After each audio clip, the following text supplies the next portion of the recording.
felt a cleaving in my mind, as if my brain had split. I tried to match it seam by seam, but could not make them fit. The thought behind I strove to join unto the thought before, but sequence raveled out of sound, like balls upon a floor.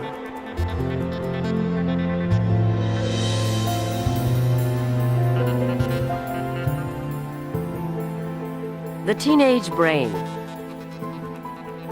By the second decade of life, the human brain is full size. It's billions of neurons all in place. But it is not yet finished. The brain is a work in progress, and adolescence is the last great time of enormous brain change and brain development. Now the drama of brain development focuses on the part of the brain that makes us uniquely human, the still maturing prefrontal cortex. The prefrontal cortex is a part of the brain that allows us to make future plans, and that's involved in such highly abstract areas as personal responsibility, morality, and self-control. This part of the brain is undergoing this major step in maturation during adolescence.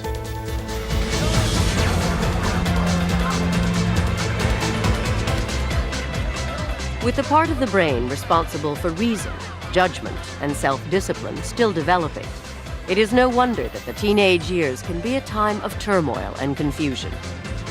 The adolescent's brain is clumsy because all of a sudden there's these new parts of their brain that are online that are doing tasks and they're getting used to it. They are trying to figure out, okay, I've got a frontal cortex, what do I do with it? The developing teenage brain is in flux, shaping personality, behavior, even identity itself. As the brain matures, the teenager also faces special risks, from addictive drugs and alcohol that can hijack the brain to the chaos of schizophrenia that strikes most often during adolescence.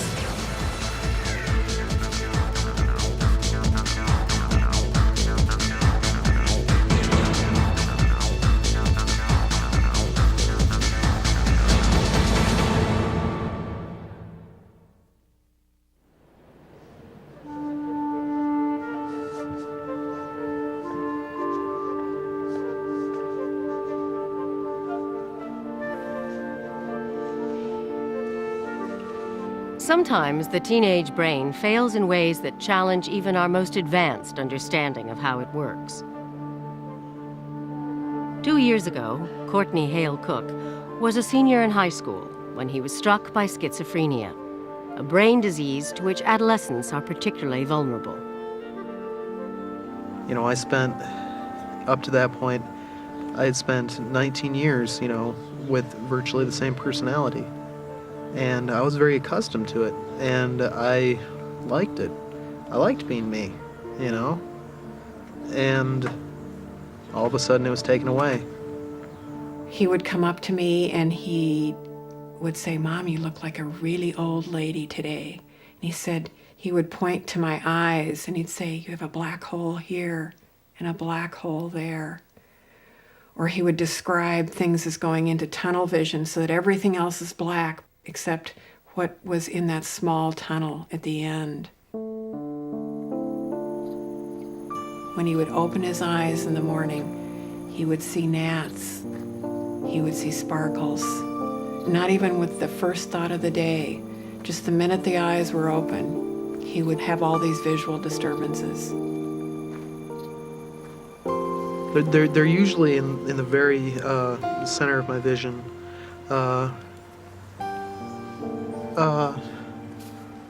But it varies.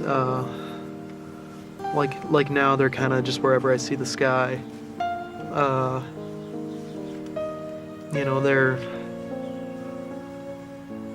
They're still there.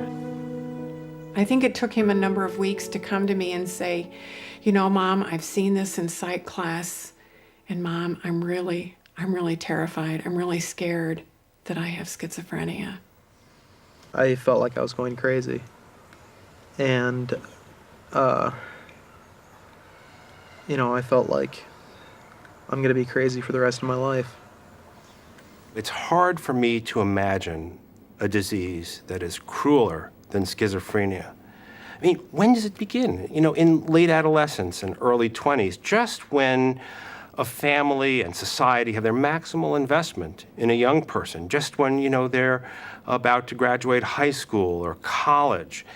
And this child is lost in the most awful way.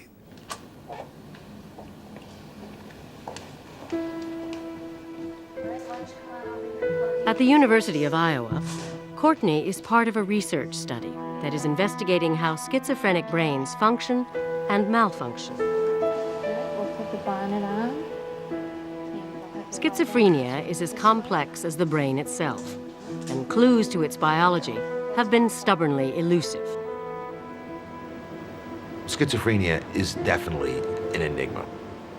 It's never been possible to identify an obvious disease-related feature that distinguished schizophrenia from all other conditions. You look at a brain of a patient with schizophrenia under a microscope, you don't see anything that would make you say, aha, this is a disorder of these cells or those cells. What has gone wrong inside the brain of someone suffering from schizophrenia? For centuries, the answer has eluded researchers. But new imaging technologies have revealed how the brain fails to function properly. Focusing attention on several different brain regions that are underperforming. Regions responsible for thinking and reasoning, memory, and emotion. The fact that so many regions are malfunctioning has led researchers to investigate a part of the brain which coordinates their operation, the prefrontal cortex. There's certainly a lot of evidence that the prefrontal cortex functions like the conductor in an orchestra, and that it maintains harmony and it makes music out of many, many disparate elements of this orchestration. And that we think that part of the problem when the frontal cortex is deficient, as it may be in schizophrenia, is that instead of music, there's noise.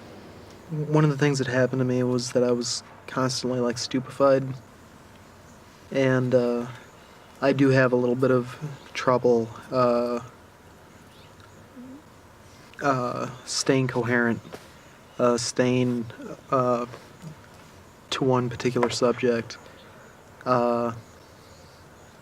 you know, because my mind is somewhere else.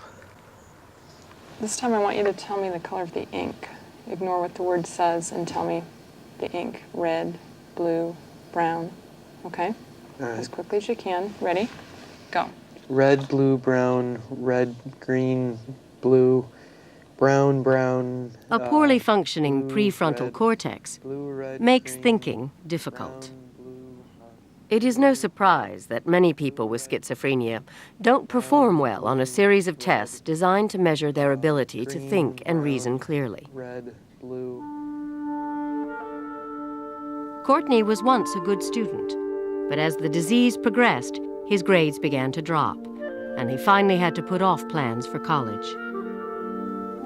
Schizophrenia is a disease that affects the highest human functions, the parts of us that are most evolutionarily advanced, our ability to think at high conceptual levels. Scientists had once hoped that MRI images of the brain would help solve the mysteries of schizophrenia by identifying damage to specific brain structures. Instead, the images revealed a new mystery. We were surprised to see that there was no obvious hole in the head.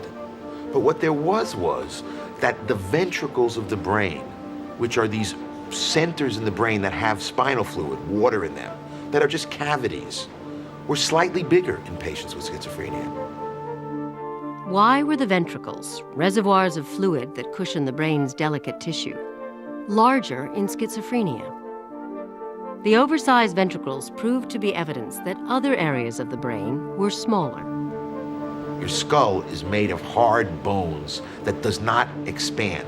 So if the ventricles, these cavities, got bigger, the only way all this could stay inside your skull was that something else had to get smaller. And there have been a lot of studies subsequently showing that there is a slight, very slight, thinning of the surface of the brain, the cortex, probably that accounts for these changes in the ventricles. Once again, evidence pointed to a connection between damage in the prefrontal cortex and schizophrenia, which may help explain why the disease appears most often during adolescence. How can I trust you when I know what you've done? Baby, please believe that all that is done. If I decide to go alone, I promise I won't do you wrong. are you sure? Researchers are now looking more closely at developments in the normal adolescent brain for clues to what might trigger the onset of schizophrenia. The adolescent brain is far more flexible, far more adaptable than we had ever realized before. There's enormous potential for change, and not just change in sort of psychological dimensions, but actual physical, anatomical changes.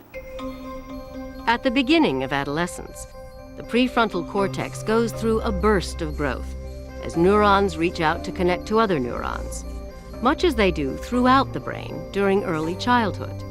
And just as in children, the connections between neurons in the teenage brain grow stronger, or they are pruned back and wither away. Sort of nature's way of making sure that the connections that do survive are hardy and robust.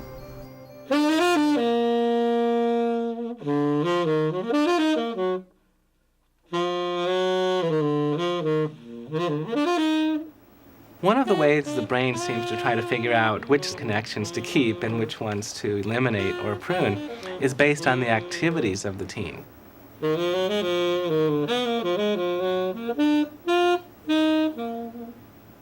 brain is searching for, what am I going to need to be good at to survive in this environment? And the way that it figures that out is, what am I doing now?